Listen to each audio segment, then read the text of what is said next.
अस्सलामु अलैकुम वरहमतुल्लाहि वबरकातुहू। संडे कमेंट बॉक्स के एक नए एपिसोड के साथ मैं आप लोगों का भाई AM कासमी आप लोगों की खिदमत में हाजिर हूँ। मुझे उम्मीद है कि आप लोग खैर वाफियत से होंगे। मैं अल्लाह ताला से दुआ करता हूँ कि अल्लाह ताला आप सब लोगों को अपने हिफ्ज़ व अमान में रखे। मज़लूम फ़िलिस्तीनियों के लिए इस वक्त हम सब लोग दुआ ज़रूर करें। दुआ तो हम कम से कम कर ही सकते हैं ना, दुआ तो हमें हर मौके पर करना चाहिए। और इसराइली प्रोडक्ट्स का बॉयकॉट करें।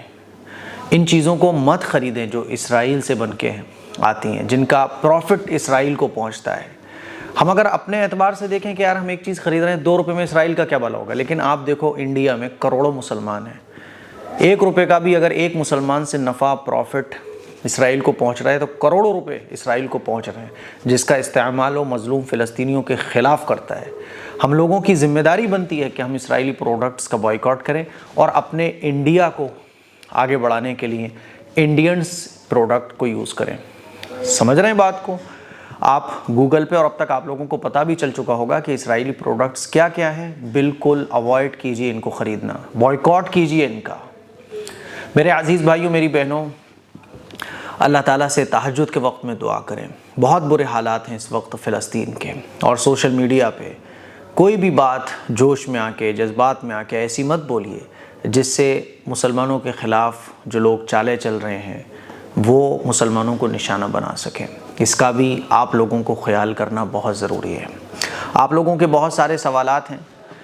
एक ज़रूरी ऐलान जो मैं हर हफ्ते करता हूँ, AM कासमी वेलफेयर सोसाइटी के ज़रिए इस मस्जिद को हम सब लोगों ने मिलकर तामीर कराया। आप सबका बहुत बहुत शुक्रिया।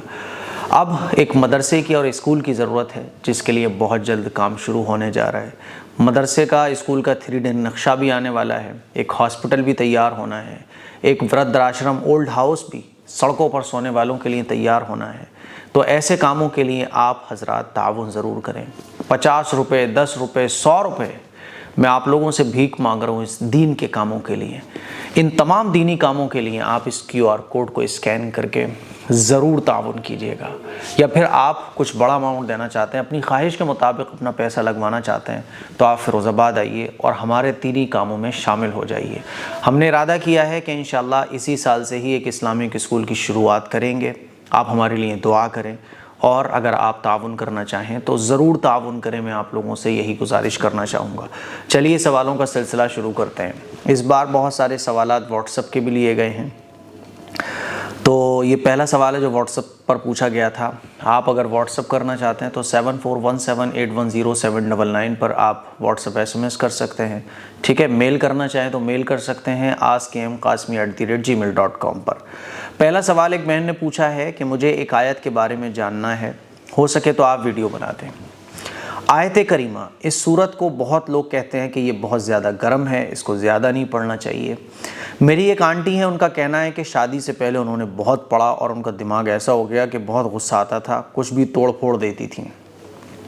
बहुत जलाली सूरह है ये, इसको ज़्यादा मत पढ़ो, बस 3 बार पढ़ो, वो भी दुरूद शरीफ लगा कर। तो मुझे ये जानना है कि क्या ऐसा होता है? वो मानती हैं ऐसा कुछ भी नहीं होता है। वो अगर चीज़ों को तोड़ फोड़ देती है ना तो उनकी अपनी प्रॉब्लम है। अल्लाह के कलाम की कोई भी आयत जो है ना, जलाली और ठंडी और गरम, कुरान पूरा का पूरा रहमत है, कुरान पूरा का पूरा बरकत है। कुरान मजीद को पढ़ने से कुरान मजीद की एक आयत भी, कुरान मजीद का हर्फ भी, कुरान मजीद का नुक्ता भी रहमत, हिदायत और बरकत का ज़रिया है। ऐसा नहीं है कि आदमी मतलब इतना कोई गर्म सूरत हो कि उसका दिमाग पर इतना इफ़ेक्ट पड़े कि आदमी तोड़ा फोड़ी करना शुरू कर दे। उनका दिमाग ख़राब हो गया इसलिए तोड़ा फोड़ी करती हैं। कुछ औरतों को जो है ना वो दिमाग ख़राब हो जाता है, कुछ मर्दों का भी दिमाग ख़राब हो जाता है।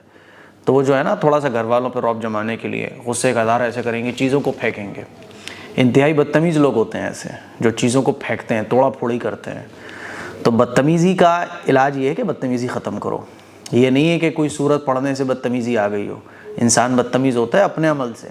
ठीक है, तो कोई भी ऐसा नहीं है कि गर्म सूरत होती हो, ठंडी होती हो। ये लोगों में बहुत चलता है, तो ऐसा कुछ भी नहीं है। कुरान मजीद पूरा का पूरा रहमत। ठीक है, और आप एक वीडियो पर इस पर वीडियो बनाइए, कुरान मजीद सूरह बकरा की लास्ट की 2 आयतें पढ़ने के, बिल्कुल इंशाल्लाह सूरह बकरा की लास्ट की 2 आयतें पढ़ने के फ़ायदे में इंशाल्लाह किसी अलग क्लिप में बताऊंगा। लेकिन आप इतना समझ लो कि कुरान मजीद की ना कोई सूरत जलाली होती है, ना आयत करीमा पढ़ने से कोई ऐसा हो कि बहुत गर्मी दिमाग पे चढ़ जाती हो कि आदमी पागल हो जाए। ये तो कुरान की शान में बड़ी बेअदबी है। कुरान को अल्लाह ने फरमाया कि ये शिफा है इंसानों के लिए, रूह के लिए भी शिफा है, बदन के लिए भी शिफा है। ऐसा कैसे हो सकता है कि कोई सूरत के पढ़ने से आदमी का दिमाग ऐसा हो जाए? भाई बदतमीज़ी छोड़ो आप, ठीक है? तो ऐसा कुछ भी नहीं है। चलिए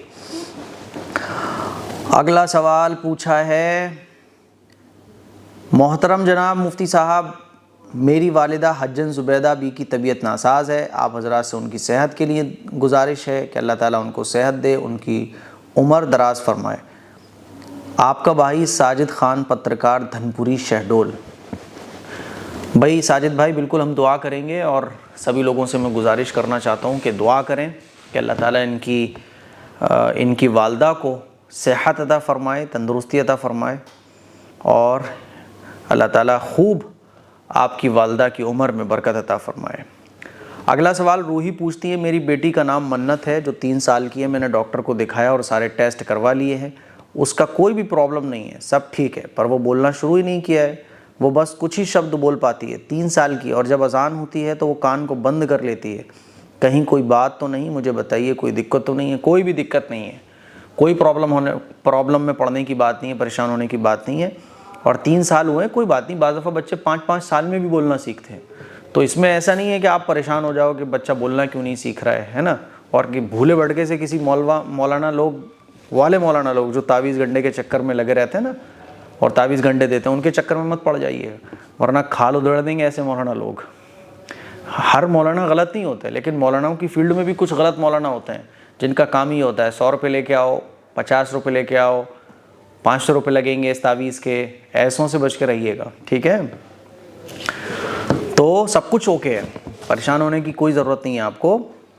डॉक्टर कह रहे हैं ओके, तो बस ओके, ज़्यादा टेंशन मत छोड़ो। तसल्ली के लिए एक आध डॉक्टर को और दिखवा दो आप, ताकि दोनों डॉक्टर्स की बात एक ही हो जाए। 3 साल, और अजान होती है तो कान को बंद कर लेती है, क्योंकि देखो ऐसा होता है बाज़ दफ़ा कि अजान की आवाज़ बहुत तेज़ होती है, तो बच्चों को वो बाज़ दफ़ा अजान देने वालों की आवाज़ ही इतनी ख़तरनाक होती है कि वो अजान दे रहे होते तो ऐसा लगता है यार जल्दी से अजान पूरी हो जाए। क्यों? देने का अंदाज़ ही इतना लट्ठ मार जैसा है एकदम, ना आवाज़ में मिठास है, ना कोई तर्ज है। और मस्जिद में अजान देने वाले ऐसे ही आम लोग होते हैं, बस आए अजान देना शुरू कर दी, तो ना आवाज़ अच्छी होती है, ना तर्ज अच्छी होती है, ना देने का सलीका होता है।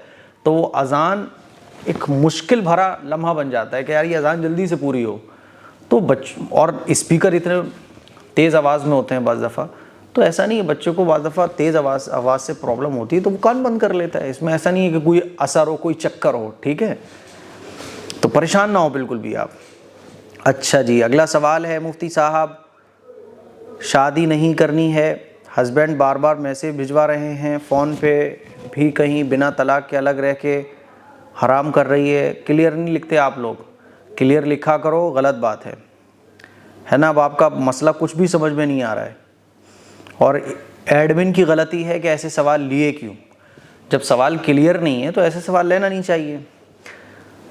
मुफ्ती साहब उन्हें शादी नहीं करनी है, हस्बैंड बार बार मैसेज भिजवा रहे हैं, फ़ोन पे भी कहा बिना तलाक के अलग रह के हराम कर रही हो, अगर नहीं आना तो तलाक़ लो। जब तलाक़ के लिए मुतालबा किया है, किसी मुनासिब समझे रिश्ता ख़त्म कर दे, लिख कर भेज दीजिए या पापा के सामने कह दीजिए।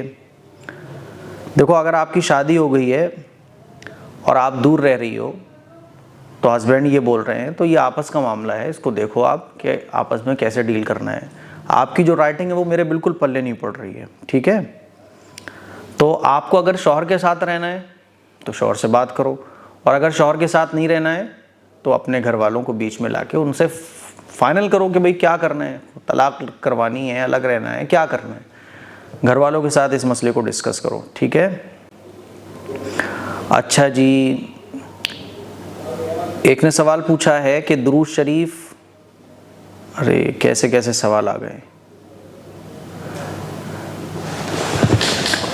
अगला सवाल है मोहम्मद अरबाज का। इन्होंने कहा है कि मेरे रिश्ते में रुकावट आती है, मेरी अम्मी परेशान हैं, 5 टाइम की नमाज भी अदा करती हैं, तहज्जुद अदा करती हैं। भाई दुआ कर दीजिए, एक लड़का है, उनको पसंद हूँ, लेकिन उनकी फुप्पो की तबीयत ख़राब है, इसी वजह से बात आगे नहीं बढ़ पा रही है। ऐसे वजीफ़ा है कि मैं लड़के की फ़ोटो पे दम कर सकूं तो बताइए भाई, 3 साल से परेशान हूँ। नहीं, लड़के की अगर पप्पू की तबीयत ख़राब है तो इसमें लड़का शादी क्यों नहीं कर रहा? 3 साल से जब पप्पू की तबीयत ख़राब है, पता ये चला कि लड़का बहाना कर रहा है कहीं ना कहीं। जिसको शादी करनी होती है तो भाई पप्पू की तबीयत ख़राब है अगर 3 साल से, तो पप्पू की तबीयत अगर ख़राब ही रहेगी तो तुम शादी नहीं करोगे कभी। तो ये तो टहलाने वाली बात है। इसीलिए 3 साल से आप उसी लड़के के चक्कर में पड़ी हुई हो, तो ये तो आपकी बेवकूफ़ी की बात है। फाइनल करो कि भाई शादी कब करनी है, घर वालों से बोलो, बात फाइनल करो। और लड़का ज़्यादा ड्रामा कर रहा है कि नहीं मेरी फुप्पो की तबीयत ख़राब है, मैं नहीं कर सकता शादी, तो लड़के से बोलो भाई ठीक है, घर वाले बोले कि भाई ठीक है हम नहीं कर सकते, हम इतना टाइम नहीं रोक सकते। ऐसा ना हो कि लड़का किसी और के साथ फ़रार हो जाए और 3 साल की और आपके लग जाएँ, 6 साल आपके बर्बाद हो जाएँ। ठीक है, बाकी 100 बार दुरूद शरीफ पढ़कर अल्लाह से आप दुआ करो और इस लड़के के चक्कर में ज़्यादा मत पड़ो, क्योंकि मुझे जहाँ तक लग रहा है कि पप्पू की तबीयत अगर ख़राब है तो बात आगे नहीं बढ़ पा रही है, लड़का ड्रामा कर रहा है और कुछ उसके माइंड में और चल रहा है। इसीलिए आप थोड़ा समझदारी से काम करो, खुद बात मत करो बिल्कुल भी, घर वालों से बात कराओ। और ज़्यादा ऐसे लड़कों के चक्कर में पड़ना नहीं चाहिए जो 3-3 साल तक लटका रहे हैं। ठीक है, अच्छा जी, अगला सवाल पूछा है जोया खान ने। मेरी अप्पी की उम्र 27 साल की है और उनके हस्बैंड की उम्र 50 है। हमारे अब्बू को गुनाह मिलेगा, अनजाने में हुई है मेरी अप्पी से शादी। मेरी अप्पी शादी से खुश नहीं है और उनके 2 बच्चे हो गए हैं। प्लीज़ ज़रूर रिप्लाई दीजिएगा। आपकी स्टूडेंट नुसरत और आफिया कैसी है कि हम आपसे बात कर सकते हैं? बिल्कुल बात कर सकते हैं, मैं आपसे बात भी कर रहा हूँ, आपका जवाब दे रहा हूँ। देखो, 50 या 55 साल की उम्र के आदमी से आपके अब्बा ने शादी कर दी तो क्या आंखें कहाँ चली गई थी देखने वालों की? जो रिश्ता देखने गए थे उनकी आंखें कहाँ चली गई थी? क्या अल्लाह ने उनको अक्ल नहीं दी थी? क्या अल्लाह ने उनको शुऊर नहीं दिया था? ये माँ बाप का जुल्म है जो माँ बाप बच्चों के साथ करते हैं। बच्चे माँ बाप के फर्माबरदार होते हैं, इसका मतलब ये नहीं होता कि आप 27 साल की उम्र की लड़की की शादी 50 साल के बूढ़े आदमी से कर दो। ये तो जुल्म है, ये कहाँ का इंसाफ है? बिल्कुल गुनाह मिलेगा। और अनजाने में कैसे मैं मान सकता हूँ इसको शादी? क्या लड़के को देखा नहीं था? क्या लड़के से मिले नहीं थे? है ना? क्या कॉल पर ही बस रिश्ता कर दिया था? गलती तो है माँ बाप की। तो और अगर वो खुश नहीं रख रहा है, कोई जुल्म करता है वो आपकी अप्पी के ऊपर, और अगर कोई दूसरा ऑप्शन है, तो मैं नहीं समझता कि ऐसे हस्बैंड के साथ जो एक तो बूढ़ा है। अब मुझे आप बताइए, 27 साल की कोई कुंवारी लड़की हो, 50 साल का कोई बूढ़ा आदमी हो, कैसे एडजस्ट हो पाएगा? तो अगर गाड़ी चल रही है तो भाई बहुत अच्छी बात है, अब जो हो गया वो हो गया।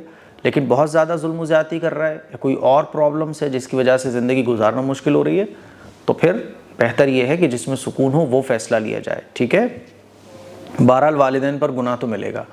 जिसने भी इस तरह का फ़ैसला लिया और ज़बरदस्ती का निकाह करा दिया तो वो गुनहगार तो है। अच्छा, मुंबई से असद पूछते हैं, अगर मुक्तदी इमाम के पीछे जुमे की नमाज में कायदे में शामिल हुआ हो तो क्या अब इमाम के सलाम फिरने के बाद खड़े होकर जुमा पढ़ सकता है या नहीं? बिल्कुल, आप इमाम के साथ शरीक हो गए तो आप जुमे की नमाज की 2 रकातें पूरी कर लें। इमाम साहब, मेरा नाम मोहसिन है, मेरा रिश्ता आता है, लड़की भी पसंद कर लेती है, लेकिन मेरे ऊपर जिन्नात का साया। कैसे पता चला तुम्हें कि जिन्नात का साया है? वो बात नहीं बनने देता, इसलिए मेरा रिश्ता नहीं हो पाता। कोई ऐसा अमल बताओ जिससे रिश्ता भी हो जाए और उस जिन्नात से पीछा भी छूट जाए, ताकि उसकी ताकत ना चल सके मुझ पर। ये जिन्नात आपके ऊपर है, किसने बताया? ये ज़रूर किसी बाबा ने बताया होगा, झाड़ फूक करने वाले ने, छूछा उसने किया होगा आपके ऊपर और बता दिया उसने कि बेटा तुम्हारे ऊपर तो जिन्नात है। कितने रुपए आपने उस बाबा को दिए? ईमानदारी से बताइए। 1500 तो दे दिए होंगे ना, और देने का प्लान भी चल रहा होगा। लड़की अगर नहीं मानती है तो कोई ना कोई प्रॉब्लम होती है। ठीक है, बाज़ दफ़ा आप रिश्ता अच्छी जगह पे देख रहे होते हो, है ना? अब लड़की, जब आप अपने से हाई देखोगे तो लड़की भी तो फिर अपने से हाई लड़का देखेगी। अक्सर रिश्ते ख़त्म होने की जो वजह होती है, पता है क्या होता है? कि हम अपने से ऊपर वाले को देख रहे होते हैं। जो हमारे से ऊपर होता है वो अपने से ऊपर वाले को देख रहा होता है। तो हर आदमी अपने से बेस्ट चाहता है, तो जो आपसे बेस्ट है तो वो अपने से बेस्ट देखेगा ना। इसी वजह से रिश्ते ख़त्म होते हैं। इसीलिए कुछ चीज़ों को नज़रअंदाज करो और शादी कर लो, बस छुट्टी, है ना? अब लोग बोलते हैं ना, मैं आपको बताऊं ईमानदारी से कि मैं यूं चुटकियों में रिश्ते करा सकता हूं, चुटकियों में शादी करा सकता हूं। लेकिन प्रॉब्लम वही आती है, कई बार ऐसा हुआ कि मेरे पास किसी ने मैसेज भेजा या कोई पर्सनली वाले साहब से हमारे मिला। अभी कुछ दिन पहले जो है ना, एक बाहर से एक फैमिली आई वाले साहब से मुझसे मुलाकात करने के लिए। तो उन्होंने कहा कि बाबा जी क्या बताएं, हमारी ये बेटी है, रिश्ता ही नहीं हो पा रहा है। और उनकी बेटी की उम्र 45 साल की होगी। तो 45 साल की उनकी बेटी की उम्र थी। तो हमारे फ़िरोज़ाबाद में ही हमारे वालिद साहब के दोस्त के एक लड़का है, उनकी शादी हो गई थी। तो शादी के कुछ सालों के बाद दुल्हन का इंतकाल हो गया। तो वो भी तलाश कर रहे थे कि कोई खातून मिल जाए और निकाह हो जाए। ये जो बाहर से हमसे मिलने आए थे, तो इनकी बेटी की उम्र 45 साल होगी तकरीबन। और ये जो है ना, कोई बीमारी की वजह से भी कभी माँ नहीं बन सकती। बीमारी तो ख़त्म हो गई, लेकिन वो माँ नहीं बन सकती बहरहाल। तो वालिद साहब ने कहा ठीक है। अगले दिन जो है ना, वालिद साहब ने अपने दोस्त के लड़के से बात करी, और वो लोग बहुत मालदार, अच्छे खासे फ़िरोज़ाबाद के रहने वाले, वो तैयार भी हो गए कि ठीक है बाबा जी, फ़ोटो वगैरह दिखाया कि हाँ बहुत बढ़िया तैयार हैं हम। अब वालिद साहब ने इन लोगों को फ़ोन लगाया कि भाई आपकी बेटी का रिश्ता हमने करा दिया, आप आओ, और लड़का ऐसा है, लड़के की ज़िम्मेदारी हम पूरी ले रहे हैं, तो आपका जो है हम फ़ौरन आओ, आप निकाह कर देंगे। उन्होंने कहा ठीक है। 2-3 दिन के बाद फिर कॉल किया, लड़के वालों ने फ़ोर्स किया कि भाई बाबा जी ज़रा पूछिए क्या हुआ। तो हमने लड़की वालों को फिर कॉल किया कि भाई क्या इरादा है। अब असलियत सामने आई। कहने लगी कि हाँ वो तो ठीक है, बहुत दूर पड़ेगा मुंबई से, यहाँ से वहाँ से, मुंबई से तो बहुत टाइम लगता है फ़िरोज़ाबाद पहुँचने में। लेकिन ये बताओ कि वो लड़के वाले हमारी बेटी के नाम में क्या कर रहे हैं। 45 साल की उम्र लड़की की हो रही है, लड़का जो है ना दिल से कबूल भी कर रहा है और मालदार घर से है, हम जिम्मेदारी भी ले रहे हैं, लेकिन क्या बोल रही है, वो लड़का हमारी बेटी के नाम में क्या करेगा। तो वालिद साहब ने कहा कि अरे जब तुम शादी कर दोगी, वो लोग ऐसे हैं कि वो वैसे ही सारा नाम में कर देंगे, लेकिन पहले से रिक्वायरमेंट, ऐसे तो लड़के वालों के कान खड़े हो जाएंगे ना, यार कैसी लड़की कैसी है, लड़की वाले कैसे हैं कि पहले से नाम में करने की डिमांड कर रहे हैं। तो रिश्ता ख़त्म हो गया। तो वजह पता ये चली कि 45 साल उनकी बेटी की उम्र हो गई और वो घर में बैठी हुई। उसकी वजह ये है कि उनकी ये डिमांड्स, उनके ये शराइत। अब बेटी घर बैठी हुई है, दोबारा फिर उन्होंने कॉल भी नहीं किया। तो अक्सर रिश्ते जो नहीं हो पाते ना, उसकी वजह ये होती है। तो नज़रअंदाज करो, जो मिल रहा है उसको एक्सेप्ट करो, ठीक है, बस काम चल सकता है ज़िंदगी गुजारने के लिए। इतनी चीज़ें लड़की के अंदर है, परफेक्ट कोई भी नहीं है। जो परफेक्ट होगा वो आपको अनपरफेक्ट समझेगा, वो अपने से परफेक्ट देखेगा।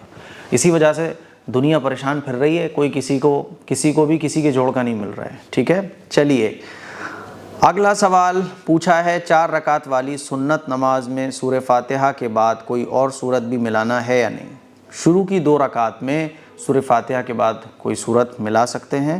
अच्छा, वो फ़र्ज़ नमाज में होता है, और सुन्नत नमाज में चारों रकात में सूरह फातिहा के बाद कोई सूरत मिलाना ये मसनून है, ठीक है। चलिए साहब, शबनम उस्मानी ये सवाल पूछती हैं, एडमिन साहब प्लीज़ इस बार भी मेरा सवाल ले लीजिए। नंबर 1, शलवार अगर टखनों से ऊपर हो मगर मोज़े से टखने ढके हुए हों तो नमाज हो जाएगी? बिल्कुल नमाज हो जाएगी। कवर होना ज़रूरी है, चाहे वो शलवार से कवर हो, मोज़ों से कवर हो, बुर्क़े से कवर हो, असल कवर होना, ठीक है। नंबर 2, आयतल कुर्सी तुरंत फ़र्ज़ पढ़कर पढ़नी होती है या सुन्नत और नफल पढ़कर? फ़ौरन फ़र्ज़ नमाज के बाद आयतल कुर्सी पढ़ना ये सुन्नत है। ऐसे भी पढ़ सकते हैं और नमाज कंप्लीट करने के बाद भी पढ़ सकते हैं। कुल मिला के ये दोनों तरीक़े से ठीक है, जैसे आपको मुनासिब लगे, ठीक है।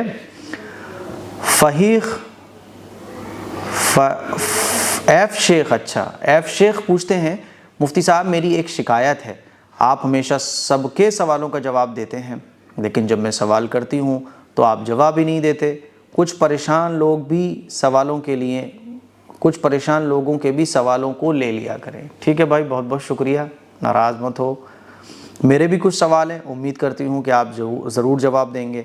हम बहुत परेशान हैं, प्लीज़ मेरे सवाल का जवाब ज़रूर दीजिएगा। बिल्कुल मैं दे रहा हूँ आपके सवालों के जवाब। नंबर 1, मेरे अब्बू की तबीयत काफ़ी टाइम से ख़राब है, प्लीज़ उनके लिए दुआ करें। बिल्कुल मैं दुआ करूँगा। आप अपने अब्बू को 41 टाइम्स 41 मरतबा सूरह फातिहा पढ़कर पानी पर दम करें और वही पानी रोज़ाना पिलाएं, ठीक है।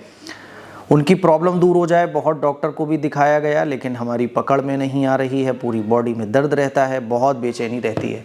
देखो, जो लोग बाहर के हैं और इस तरह की प्रॉब्लम से जूझ रहे हैं कि डॉक्टरों को दिखाने के बाद भी फ़ायदा नहीं मिल रहा है, तो वो जो है ना हमारे वालिद साहब से एक बार फ़िरोज़ाबाद आकर मुलाकात कर लें।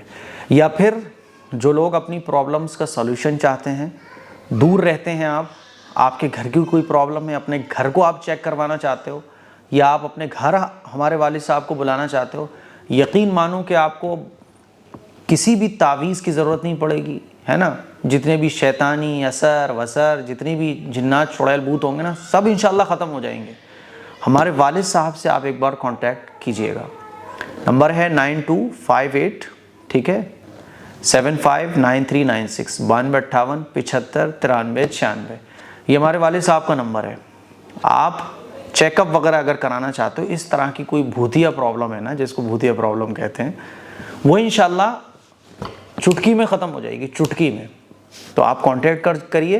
फ़िरोज़ाबाद आकर अगर आप दिखाना चाहते हैं तो पहले से कॉल करके आप अपना जो कह सकते हैं रिजर्वेशन कराइए, है ना। पहले से आप बुक कराइए अपनी जगह कि हम इस टाइम इस दिन आना चाहते हैं। और अगर आप बुलाना चाहते हैं तो उस सिलसिले में भी आप हमारे फादर से बात कर सकते हैं।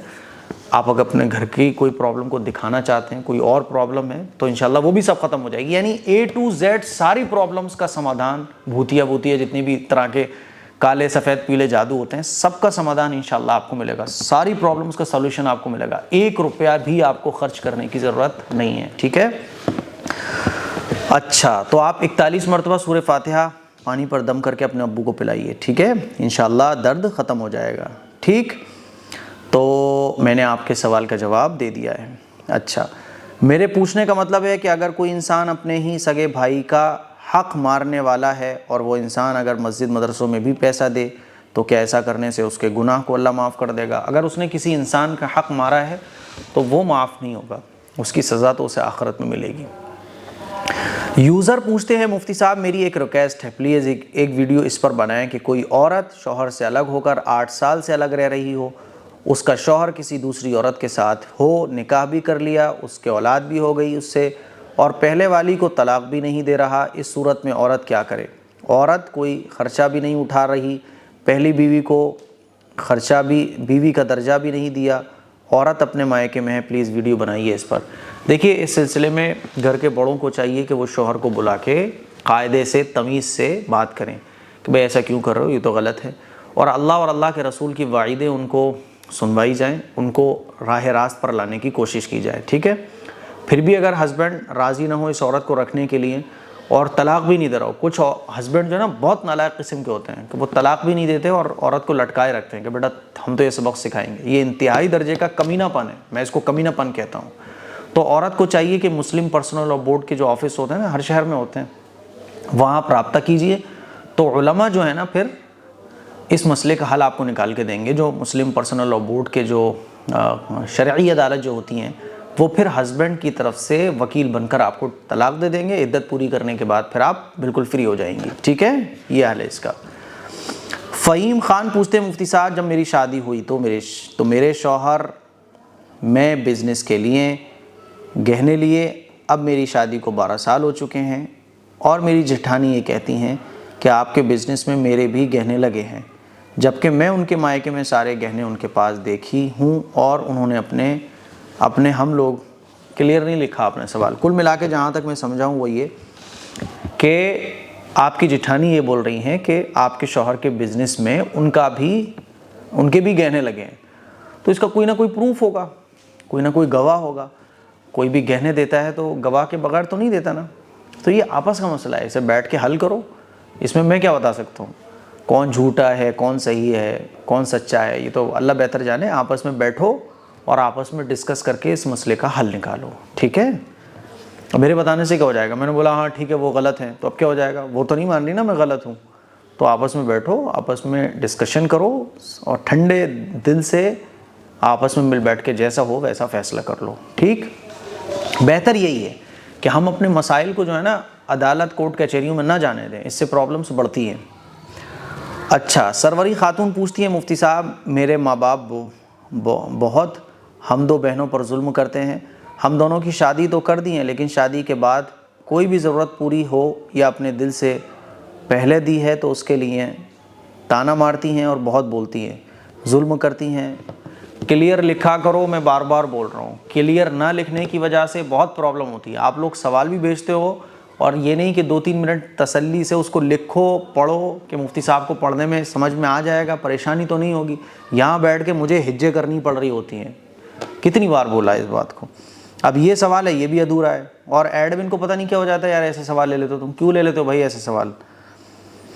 आप बेहतर जानते हो, ससुराल में रहकर कोई भी तकलीफ़ हो तो माँ बाप ही याद आते हैं। देखो, आप ससुराल ही सब कुछ आपका है।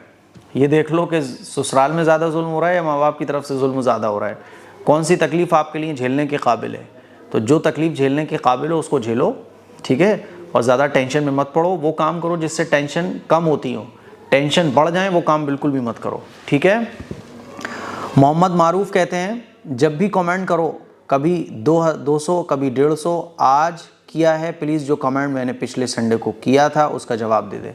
अब देखें, आपने जो पिछले संडे को सवाल किया था वो सवाल भी यहाँ अगर लिख देते तो शायद आपके सवाल का जवाब भी दे दिया जाता, लेकिन आपका यही कमेंट मिला तो मैंने इसी को ले लिया है, इसीलिए दोबारा सवाल कीजिएगा। यूज़र पूछते हैं, भाईजान आपसे मेरा एक सवाल है, एक बाप अपनी बेटी के साथ गलत काम करता है तो उसको क्या करना चाहिए? मुफ्ती साहब आप प्लीज़ इस पर एक क्लिप ज़रूर बनाइए। क्या करना चाहिए? बिल्कुल अलहदा हो जाओ, ऐसे बाप से दूर हो जाओ, शक्ल भी मत देखो ऐसे बाप की, ऐसे बाप से बात करने की ज़रूरत नहीं है, शक्ल देखने की ज़रूरत नहीं है। ऐसा बाप कहलाने के काबिल नहीं है। ऐसा बाप तो डायरेक्ट जहन्नम में जाएगा, नालायक। ये बाप है कोई, बाप के नाम पर कलंक है, तो ऐसे बाप की शक्ल भी मत देखो। बोलो घर वालों से बाप ऐसी हरकतें करता है। ये बाप है या बाप की शक्ल में जानवर है, दरिंदा है, शैतान है, हैवान है, कौन है ये? तो दूर हो जाओ ऐसे बाप से। आफिया खान पूछ रही हैं, मुफ्ती साहब, आफिया खान, मुफ्ती साहब मेरा एक सवाल है कि हमारे घर बिल्कुल मस्जिद के बगल में है। कुछ लोग कहते हैं कि जिनका घर मस्जिद के बगल में होता है उनके घर की सेहत बरकत में कमी होती है। पागल लोग हैं क्या? ऐसे कौन लोग होते हैं? अल्लाह के नाम की अगर आवाज़ घर में आएगी तो क्या सेहत और बरकत घर में ख़त्म होगी? कमाल है यार। घरों में 5-5 घंटे तुम टीवियाँ चलाओ तो घर में बरकत नहीं ख़त्म होगी, तो घर की सेहत नहीं ख़त्म होगी। यानी अजान की आवाज़ अगर तेज़ आ रही है तो सेहत और बरकत ख़त्म हो जाएगी। तो अजान की आवाज़ तो न जाने कितने घरों में जाती है। अजीब है, तो पागल लोग हैं, अजीब। गुस्सा आ जाता है ऐसे लोगों की बातों पर। अल्लाह और अल्लाह के नाम, अल्लाह और अल्लाह के रसूल का नाम तो बरकत है। अल्लाह और अल्लाह के रसूल के नाम में तो खैर ही खैर है। अल्लाह और अल्लाह के रसूल के नाम में दीन की बातों में खैर ही खैर है। ये तो अल्लाह और अल्लाह के रसूल के शान में गुस्ताखी है कि हम ये कहें कि अल्लाह का नाम की आवाज़ अगर इस घर में पड़ रही है तो इसमें सेहत और बरकत ख़त्म हो जाती है। ये तो अल्लाह की शान में गुस्ताखी है। अजान जब होती है ना तो अल्लाह का नाम लिया जाता है, रसूल का नाम लिया जाता है, कलिमा तय्यबा होता है अजान के अंदर। तो भला अजान की आवाज़ घर में आने से खैर और बरकत कैसे ख़त्म हो जाएगी? ऐसे पागल लोग होते हैं, जाहिल लोग होते हैं, ऐसे लोगों के लिए दुआ करना चाहिए। टीजे खान कह रहे हैं, मुफ्ती साहब अल्लाह आपको हमेशा सलामत रखे। भाई आमीन, आपकी इस मोहब्बत के लिए। आपने मेरे सवाल का जवाब नहीं दिया, प्लीज़ अगले संडे को जवाब दीजिए। जी, क्या पूछ रहे हैं आप? मेरा बेटा पैदा होते ही 5 मिनट के अंदर ही इंतकाल हो गया। सब बोलते हैं कि असर के टाइम से मगरिब के टाइम तक कुछ भी नहीं खाना पीना, माँ को मगरिब के बाद खा सकते हैं, उस टाइम कुछ खा लिया तो बच्चा भूखा रह जाएगा, इसका जवाब दीजिए। ये भी जहालत भरी बातें हैं, इनकी शरीयत में कोई जगह नहीं है। बच्चा तो अल्लाह के पास चला गया ना, तो जब आदमी मर जाता है ना तो वो जन्नत में चला जाता है, और जन्नत के खाने अलग है, दुनिया के खाने अलग हैं, ठीक है। तो ऐसा कुछ भी नहीं है। माँ को असर के और मगरिब के बाद, अच्छा असर के और मगरिब के बाद ही बेचारा खाना खाएगा बच्चा। जब ज़िंदा था तो दिन भर में 10 टाइम दूध पीता वो माँ का, और अब असर से मगरिब तक ही खाएगा बस, वो पूरा दिन भूखा रहेगा। अजीब थ्योरी है लोगों की कि पूरा दिन भूखा रहेगा। 24 घंटे में से अगर 2 घंटे माँ नहीं खाएगी तो 2 घंटे खा के पूरे दिन बच्चा भूखा रहेगा, फिर माँ बाकी 22 घंटे खा सकती है। तो ये जहालत भरी बात है, इनकी कोई असर नहीं है। असर से लेके मगरिब तक लोग कहते हैं कि भूखा रहना चाहिए, ऐसा कुछ भी नहीं है, ठीक है। तो साहब ये संडे एपिसोड के कुछ सवालात थे जिनके जवाबात मैंने दिए।